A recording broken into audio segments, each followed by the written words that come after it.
research collaborator, Dr. Tahu Kukutai. She was unfortunately ill and can't join us, but Stephanie has graciously agreed to extend her talk a little bit on very short notice. So hopefully we'll have plenty of questions for her. If not, we'll have the Wonder networking room open afterward. So we'll have a little bit of extra time for networking before the next presentations sessions.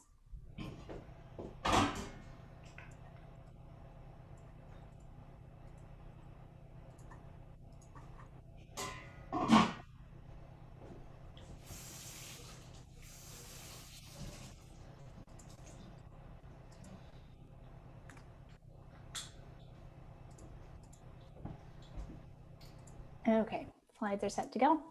All right, so Dr. Stephanie Russo Carroll is Atna, a citizen of the native village of Kutika in Alaska. She is assistant professor of public health and associate director for the Native Nations Institute at the University of Arizona, and her research explores links between Indigenous governance, data, the environment, and community wellness.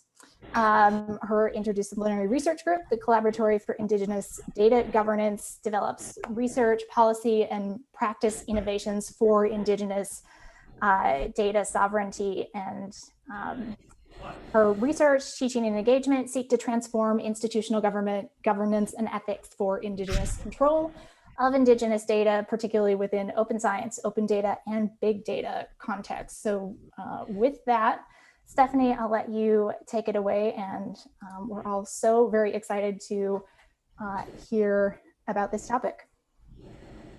Sure. First, thank you very much, and thank you for running the slides. I apologize to everybody in advance. I'll probably turn off my video too. I am on the lands of the Wampanoag peoples in what's known as Martha's Vineyard, Massachusetts today, and on vacation, and my internet connectivity is a little slow.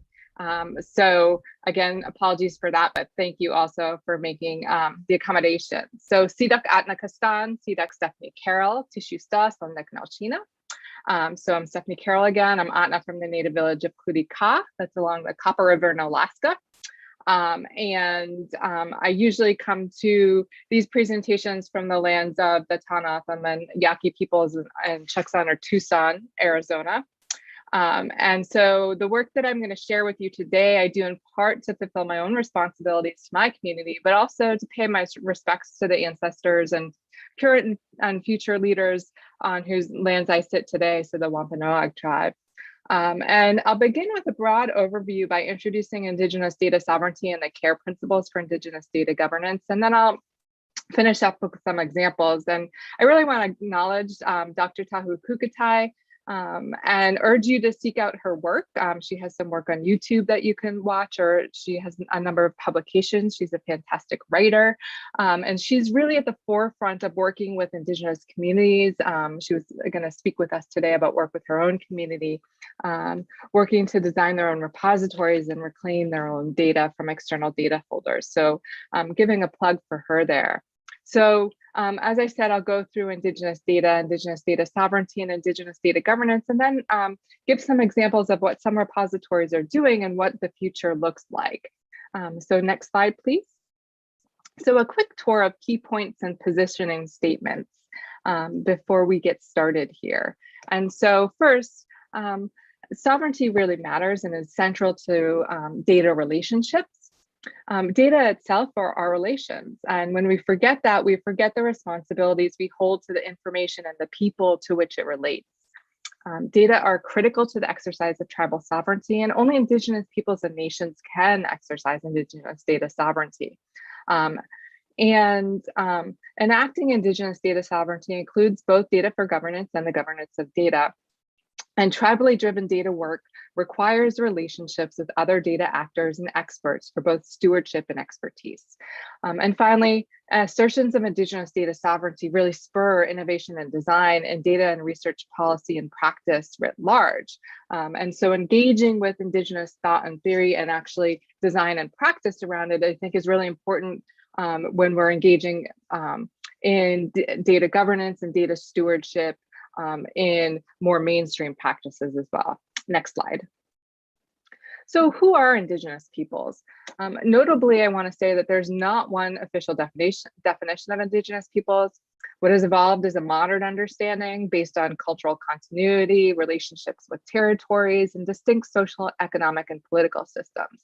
While recognition by nation states and other governments affords privilege and actually becomes a point of leverage in exercising sovereignty, it does not establish sovereignty. And so globally today, the population estimates are widely accepted to be undercounts. And so some of the published estimates you see here, 370 million Indigenous peoples. There's believed to be 300 million Indigenous peoples in Asia alone. So the important point here is that Indigenous rights persevere, whether they are recognized or not, whether Indigenous peoples are counted or not, whether they are written or not. Next slide. So Indigenous knowledge systems are informed by longitudinal inquiry lasting generations, in which Indigenous communities form, test, adapt, and refine these systems based upon careful observation. Many Indigenous cultures utilize a variety of oral and physical mechanisms for transmitting knowledge and information. So here are some tools for storing and conveying information on data from North America. We see a totem pole, the Lakota winter counts, an autumn calendar stick, and a wampum belt, and all have a variety of uses. However, by and large, the settler colonial experience is comprised of various efforts to kill, suppress, or co-opt Indigenous knowledge systems and suppress the use of the tools, the modes of analysis, and modes of storage within communities. Next slide. So Indigenous peoples data include data generated by Indigenous peoples, as well as by governments, private sector, other institutions. And these data are on and about Indigenous peoples and their territories. Broadly, they include data, information, and knowledge in any format, especially because anything can become digitized or have digital information about it, that impacts Indigenous peoples as collectives. That's the important part, and as individuals.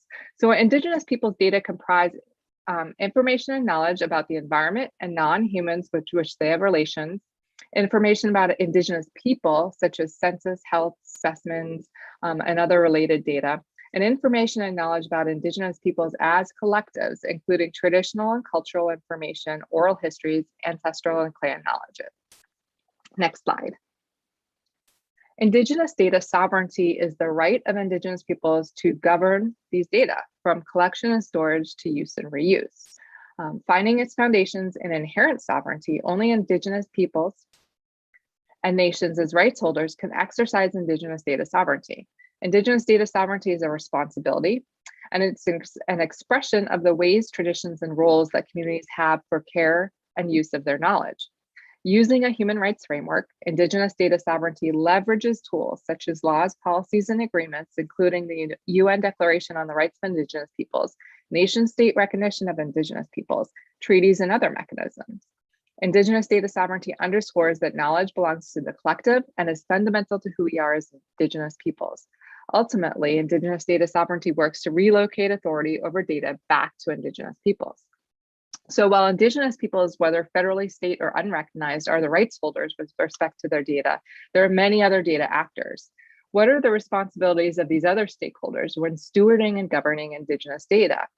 All of these entities need to change their practices to align with Indigenous expectations of data rights, to create scaffolding of policies and practices that allow full expressions of Indigenous data sovereignty.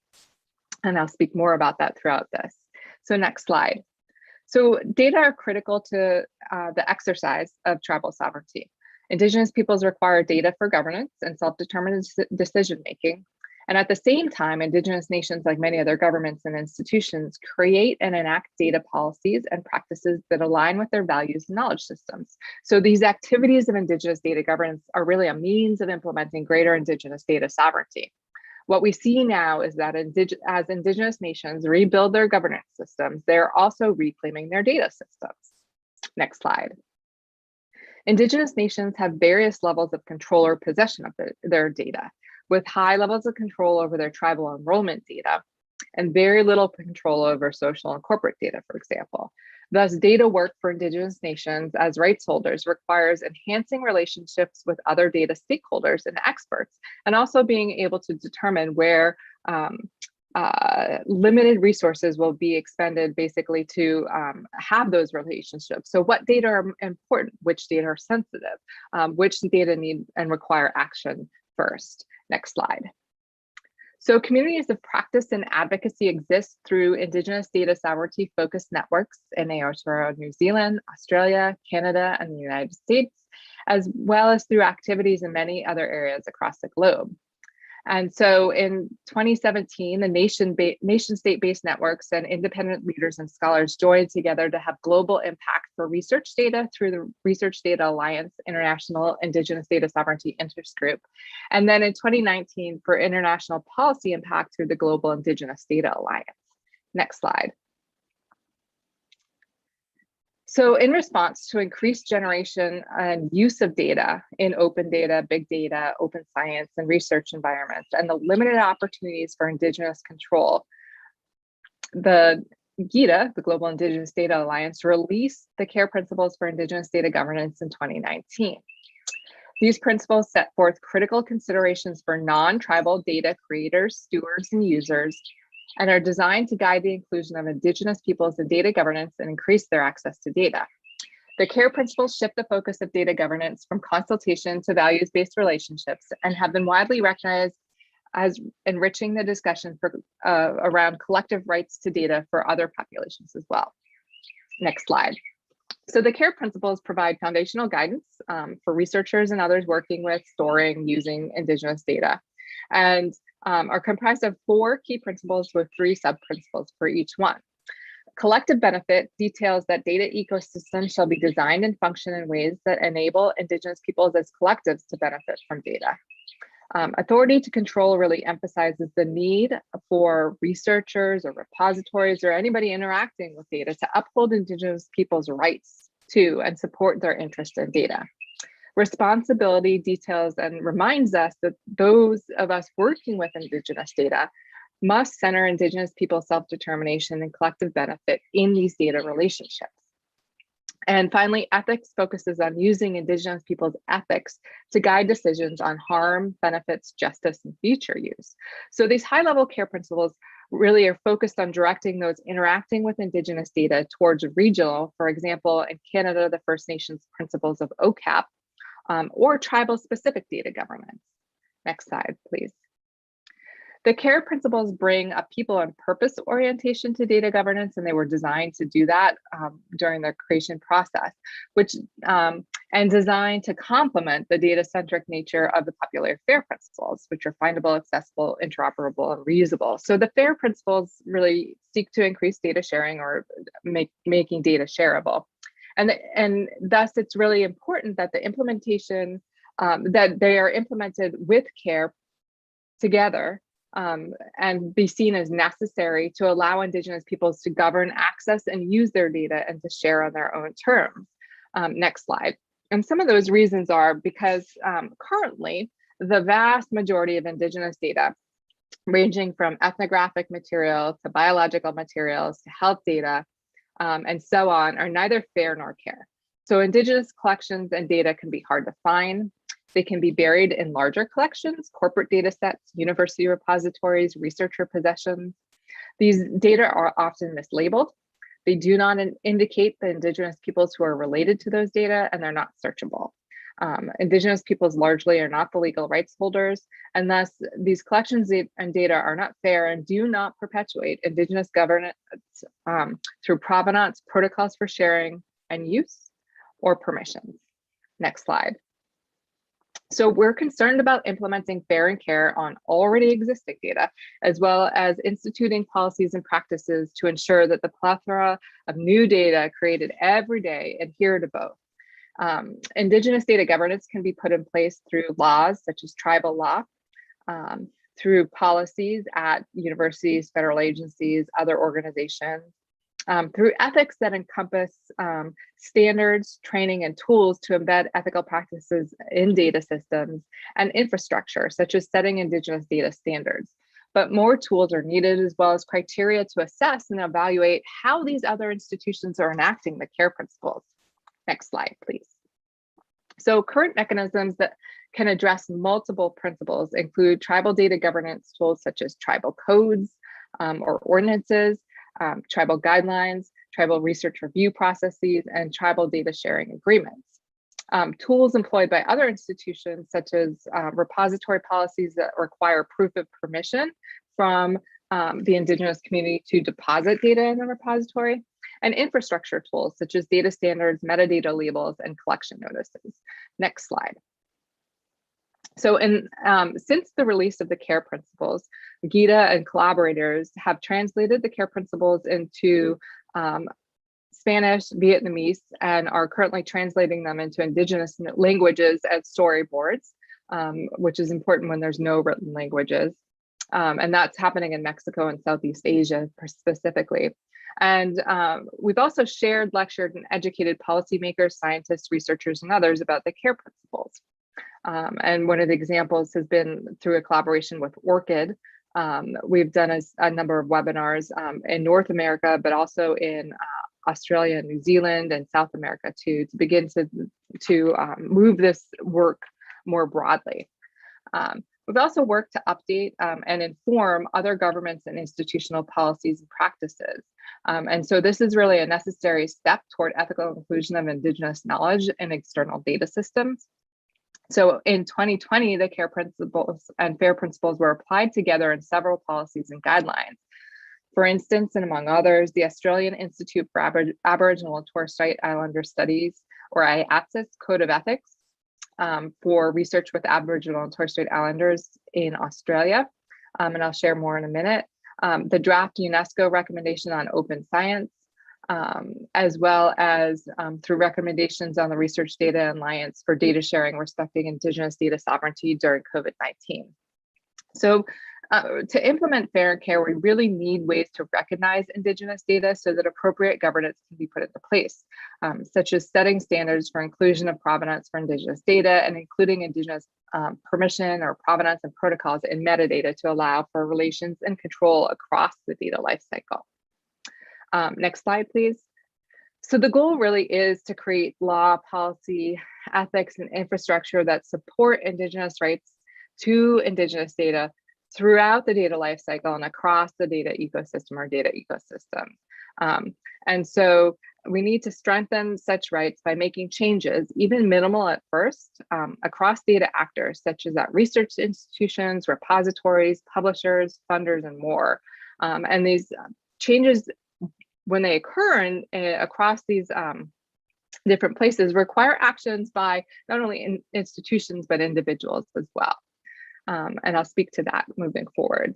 So next slide. I'll speak to a couple of examples. So in an effort led by Maui Hudson at the University of Waikato and Aotearoa, New Zealand, and others, we addressed how researchers can respect Indigenous rights, interests, and expectations in order to stimulate greater diversity and inclusion in genomics research. But really the recommendations we make can be applied to research in general and also to repository data and kind of thinking through what the implications are for repositories. So we talk about building trust, enhancing accountability, and improving equity. And to address those, we include a table with specific actions researchers can take that address Indigenous concerns and to begin to fill some of the gaps left bare by current practices that really ignore collective rights and collective privacy concerns. Such as protecting community identifiers, improving publication standards, and recognizing community rights and interests. Next slide. So I spoke a little bit briefly about the IATSIS Code of Ethics. It will be mandatory for any research with Aboriginal and Torres Strait Islanders in Australia toward the end of this year. Critically, the code, which emerged from Indigenous leadership for co-production of federal policy, acknowledges Indigenous peoples' rights to manage the collection, interpretation, and use of their information, their ongoing right to ownership, control, and access to research results, and the need to apply FAIR and CARE together. Next slide, please. While there's no wrong place to begin changing repository practices, signaling such change as afoot can be indicated in a variety of ways, including ethical statements, statements about Indigenous data sovereignty, and notices, which I'll share here. So some may require deep institutional reflection and conversation, and others are easier to apply and come kind of in a preset package to do that application. So I'll briefly share and review some decolonial actions by non-Indigenous entities that signal a shift in perspectives and practices. Next slide, please. So the first example here is an ethics statement from Variant Bio, a private entity. So within their statement, they outlined their overarching ethical framework, key principles for community and individual engagement and co-creation.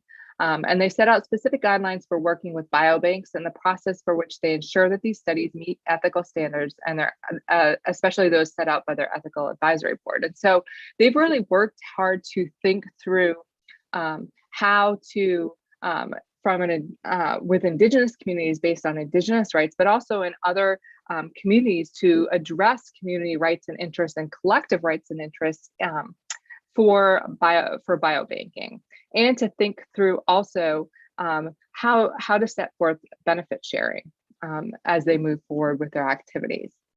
Next slide. So Opentek has set forth a data sovereignty statement. And so importantly about this work is that it was initially created as a citizen science platform, and it's really being at this point reconfigured to meet the demands of the Lycion partners, and specifically to meet the diverse and context-specific requirements and values of Indigenous peoples and local communities globally.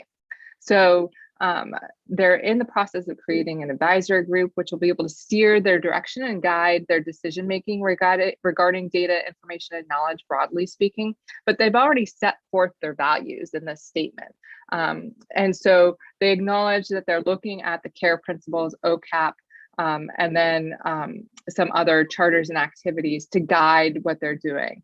And also acknowledge, while some of the initiatives are context specific, such as OCAP, which is specific to First Nations in Canada, they offer implementation ideas for common core principles of how Opentek functions. And so they've set forth for themselves, really, among others, focusing on Indigenous ownership of knowledge and its relationship to uses, Indigenous authority to control and access, prioritizing collective benefit over individual benefit, recognition of context specificity, and a values-based approach, which goes beyond the consultation process. So we saw an ethics statement from one entity. We've seen a data sovereignty statement that another repository is putting out. And then next slide, please. I'm going to talk a little bit about local context, which is at localcontext.org, has a set of notices that have been used by cultural institutions, but are now being employed in a variety of different contexts. So notices are visible digital identifiers applied by researchers or institutions' repository staff. The biocultural and traditional knowledge notices that you see along the left here recognize the rights of Indigenous peoples to define the use of information, collections, data, and digital sequence information generated from biodiversity and genetic resources associated with their lands, waters, and territories. And then the same applies for traditional knowledges. The attribution incomplete label works to identify and signal I'll backtrack here. The attribution incomplete and the open to collaborate notices can be placed on a collection or actually on an individual item within a collection or an individual data piece. And so the attribution incomplete indicates that there's incomplete, inaccurate, or missing attribution information for that item or for those data. And I'll speak more to the open to collaborate in a minute. Importantly, the text for these notices cannot be changed or customized other than to include institutional information. But an optional notice use statement can be applied for publication or for additional information, including contact information. And so I'm going to use the open to collaborate to give you a little more depth to what these look like. So what we see here is that the open to collaborate notice indicates that our institution is committed to the development of new modes of collaboration, engagement, and partnership for the care and stewardship of past and future heritage collections. So this is Simon Fraser University. They've put it on a collection of Northwest Coast images, an archive there. And so at present, the majority of notices used are placed on Indigenous collections held by non-Indigenous institutions. These are important advances to indicate commitment to change, particularly in instances of colonial and problematic histories or unclear provenance in the past. Next slide.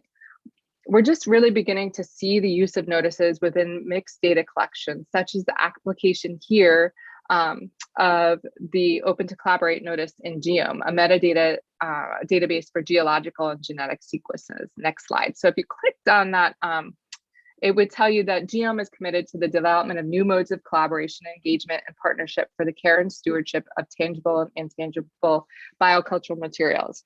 So while loading this onto your website and having a basic statement that somebody else has prepared, on one hand can be a simple act, what it is a pivotal act in being able to indicate outwardly, both to Indigenous and non-Indigenous audiences, your ethical engagement and your ethical point of view.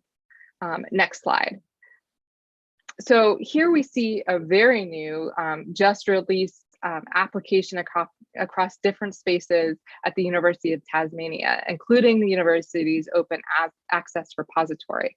And so we're beginning, like I said, to see this, these notices and these ethical changes, which then demand other changes, which I'll talk about in a moment, to how repositories are practicing for mixed data repositories. Next slide. Moving forward, what really comes after statements and notices?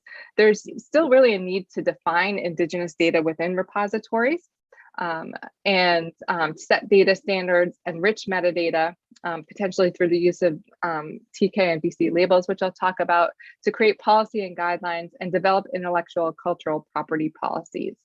Next slide.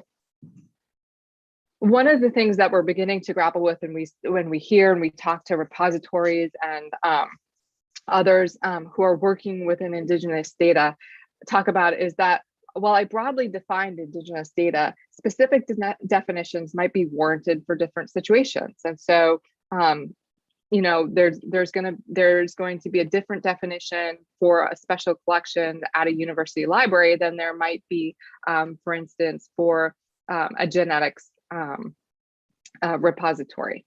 And so working through how to define that and go from the very meta and high level definition to a specific definition can be challenging, but it's also necessary, I believe, as we move forward to having more policies and practices and actions moving. Next slide, please. One of the other things you heard me talk about a lot or mention was provenance and how do we begin to work through setting standards for Indigenous data. So the Indigenous Data Working Group at the IEEE, which I chair, is developing a new recommended practice for appropriate inclusion of Indigenous provenance and data and metadata fields across multiple research and industry sectors. And I'll admit, one of the things that we're grappling with is how do we define within this recommended practice Indigenous data? And so the purpose really here is to establish and define a common set of parameters, including the controlled vocabulary for provenance of Indigenous peoples' data, and really intended to facilitate interoperability of provenance fields among different databases and to support the use of Indigenous peoples' data on their own terms in machine learning and artificial intelligence, and also within biodiversity and genomic science industries. The way that we operate is we have a monthly working group meeting, which is open to anybody. And then we have subgroups that do a lot of the crunching through the different tasks that we have at hand. One thing that we've done, the subgroups is a function that IEEE uses for their standards making. One thing we've added to that is an Indigenous caucus. This is something that's used very much in the international sphere for international policy setting. And so it creates space, voice, and leadership for Indigenous people to influence and actually define how this moves forward. We're 1 year into a 4-year process, and it's really an experience kind of stretching the boundaries of formal standards making. Next slide. One of the other things that local context has put forth and has been used across a number of countries now are the traditional knowledge labels. So these are digital tags that ensure protocols travel with the data to maintain Indigenous community connection to data through provenance tracking and indicating the general purposes being permission, such as research, education, commercial use. So there are now biocultural labels being created to likewise attach community relationships and expectations to biological data to which Indigenous peoples relate. So the next slide, please. The labels were created initially as an effort of the Passamaquoddy tribe to reestablish relationships with songs on the oldest known wax cylinder recordings stored at the Library of Congress. So again, to underscore, importantly, these are put into place by communities, not the collections of researchers. The labels that they've used here have corrected attribution, other information, and relay expectations for future use. So you see an attribution label, an outreach label, which says it's can be used for education, and a non-commercial label there. Next slide, please. So here's the back information to each of those labels. So using their own language, communities define what attribution might mean. And so here in English, the Passamaquoddy word means how it is done, and defines how the information can be used and into the future. Next slide. So while the communities assign and define labels, repositories and others must create the digital infrastructure changes to create space for Indigenous communities and their knowledge systems. So here you see the Passamaquoddy record in Dublin Core. Next slide, please. So finally, my last example here is an example of a university repository, my own, at the University of Arizona, enacting policies and leveraging other institutional guidelines to support Indigenous data sovereignty. And so importantly, this speaks to that kind of scaffolding I put forth, where we need to see changes in a lot of different places in order to make sure that rights are durable. And so at the University of Arizona, Indigenous data can be deposited into our redata under the conditions that all human subjects research consent requirements have been met, but also the sharing of such data has been approved by appropriate tribal designee. We also see here that the language, this is the policy itself, points to our University of Arizona guidelines for research and institutional engagement with Native nations. Also, our Board of Regents for our 3 public universities in Arizona, we have a consultation policy. And also we have links to the different Arizona tribal research policies and practices within the state.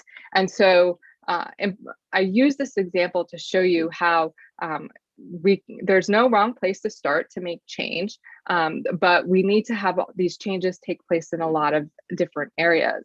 And the reason why, and one of the things that COVID has taught me, and it has taught a lot of us, is that if we don't have policies and practices delineated in times of crisis, or when we don't know the direction to take, or when we rely too heavily on individuals instead of policies and practices, we revert to form.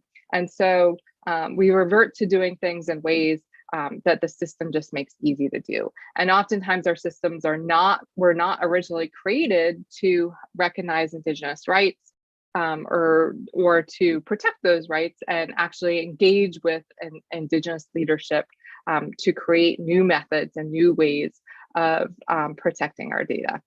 Next slide.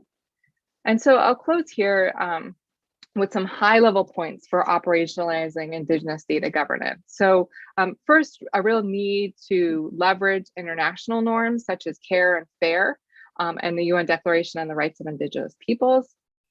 Second, while indicators and assessments exist for implementation of the FAIR principles, we're really in need of tools and indicators to assess and enforce implementation of the CARE principles. The process for the creation of those indicators for FAIR principles and these different efforts took about 8 years. So we're hoping that by leveraging pilot efforts that some groups are undertaking, so the Earth Science Information Partners, is undergoing an effort now to set forth guidelines and recommendations for their repositories that adhere to fair, trust, and care. So by having those relationships with these pilot projects to implement care, and then having relationships with those who've created some of the FAIR indicators, the Global Indigenous Data Alliance and some of our collaborators are hoping to have indicators available within a few years for the care principles. There's also a really great need to fund both hard infrastructure and soft infrastructure in Indigenous communities. And this is where I really wish that Dr. Kukatai was here to share the efforts that she's worked on about how we grow Indigenous community capacity and capability to be data leaders. But we also need to fund changes at other institutions to enhance trust and accountability in the data systems. And so it's not just an ethical change, but we actually need infrastructure changes to occur. So one of the other things is that in the US, we have yet to see true co-production of policy on the scale seen in Australia and New Zealand, which embeds Indigenous rights, interests, and ethics in federal and other policies. We're beginning to see that at some universities who have really developed and strong relationships with the tribes in their areas on whose territories they sit, to be able to develop policies and practices together so that they adhere to Indigenous rights, but also are creating new ways of doing things within repositories. There's also a great need to promote alternative licensing agreements that support communities within these external data systems. And finally, we need to create, expand, and implement mechanisms within data infrastructure that embed Indigenous provenance protocol and permissions. Next slide. Finally, a big Shannon thank you to all of you, and also to my co-authors and program and research assistants and our funding sources.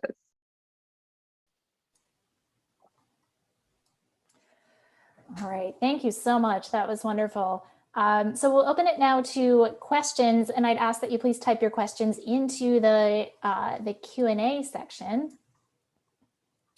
So as people are pondering their questions and typing them in, I have a couple of questions myself. So particularly looking at the TK labels, there are areas in which some of the labels may directly conflict with either universities' overall policies or repositories' existing policies, and that may be, an area for considering change and new policies, as you mentioned. But can you speak at all to that and how a repository or institution should kind of weigh that?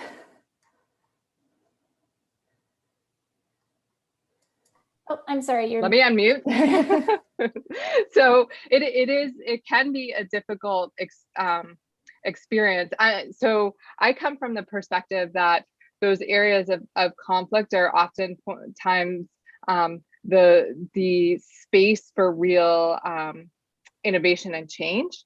And so one of the things that I always encourage, whether it's a university repository or like an NSF funded repository, is that there is a responsibility to have a relationship with the local tribes in your area. And that should be the groundswell of how your responsibility and relationships more broadly expand. And so some of the work to begin to implement TK labels or within a repository can initially be done through pilot work, right? Or through a use case almost. And to begin to explore what those points of tension are, but also where the expansion within policy and actually infrastructure might be beneficial to others as well. And so, there's always coming from a university that has a number of policies and practices. We have practices throughout our human subjects, as well as Sami mentioned, for our at our Board of Regents level and also the university level and that kind of stuff. And they don't always align with each other. And so whether you think that you have an outright, dispute, say, with your legal folks who might not believe in certain rights as well, which I've seen happen in places, is conversation needs to happen. A conversation needs to happen among if any Indigenous scholars you have in your universities, but also with those who are doing work in community that might have Indigenous data or creating Indigenous data, and with tribes as well. But sometimes I will say, Liz, it is difficult, right? And we feel like we run into a lot of walls in terms of making change. But change, as I said, can be small at first. And what I've seen is that if you start making those small incremental changes, there's almost this kind of rolling groundswell that happens, because part of the huge uphill walk that you have to take is the lack of knowledge that we all have about the Indigenous peoples with whom we sit on their lands, or that folks are doing research with. Because, I mean, let's be honest, none of us are educated really strongly about Indigenous sovereignty or governance, and the learning curve is pretty steep. Thanks. And yes, I agree. It's not a topic that, in library school that we got terribly much education on. It was just sort of, oh, don't touch that. Irina, you have a question.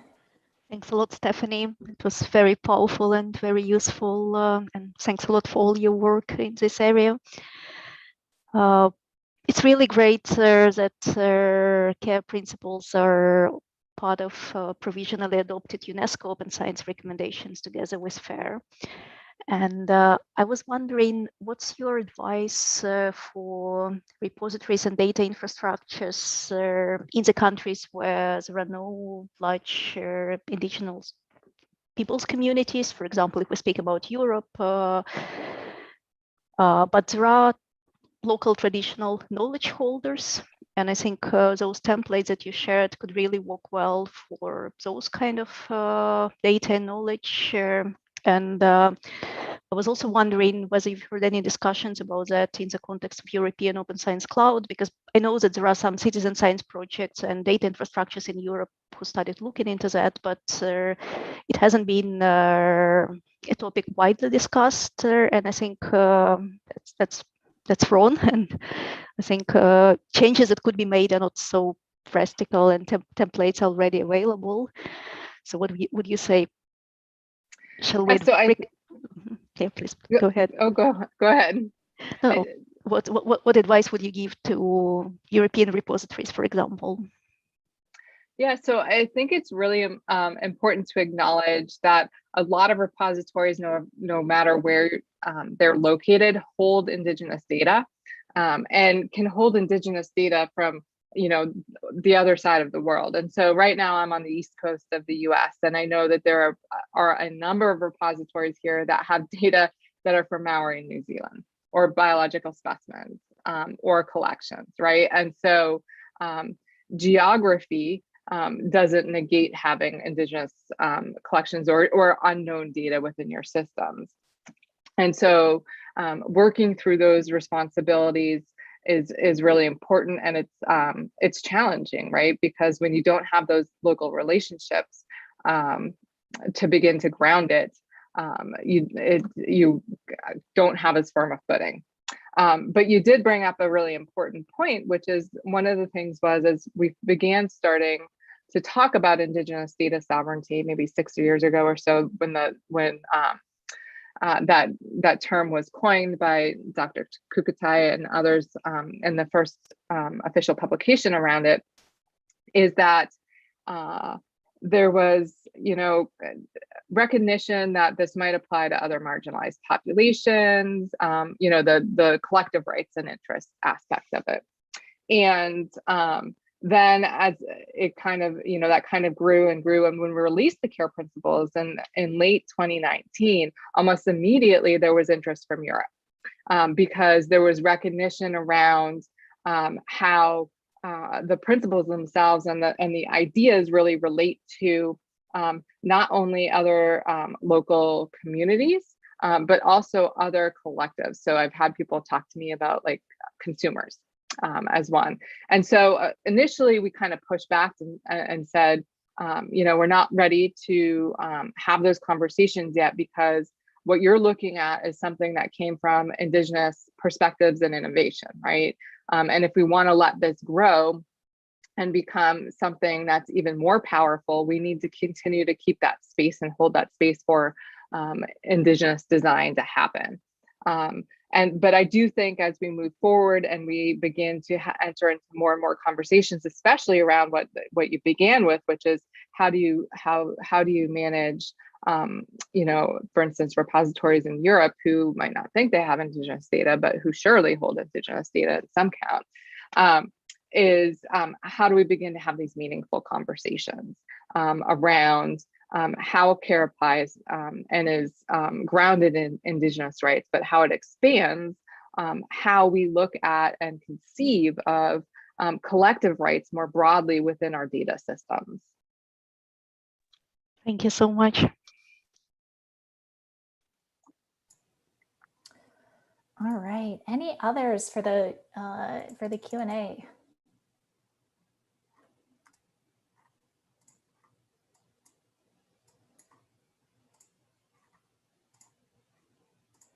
All right. Well, I don't see any additional Q&A, but thank you so much, Stephanie, for that excellent talk. I really enjoyed it and learned a lot, and I think everyone else did as well. So many thanks for joining us.